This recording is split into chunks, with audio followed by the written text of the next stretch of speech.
এই যে অনেকগুলো পোশাক হয়েছে, আমি নিয়ে ফেলবো। গরম পড়তেছে, প্রচণ্ড গরম। কাকে বলবে, মানে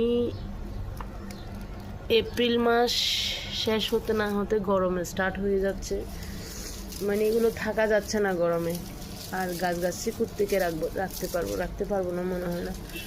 গাছগাছড়িগুলো কেটে ফেলতে হবে।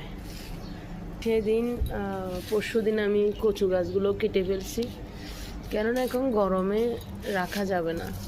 বাইরে একদম প্রচণ্ড গরম পড়তেছে, 45, অনেক অনেক বিশাল। আমরা বাসায় টিকতে পারতেছি না, এগুলো গাছগুলো মানে বাইরে কিভাবে টিকবে।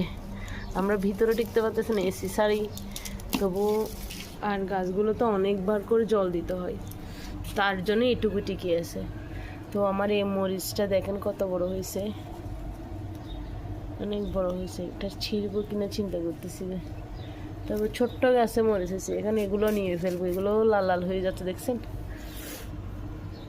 সবাই ভালো থাকবেন, সুস্থ থাকবেন, বাই বাই।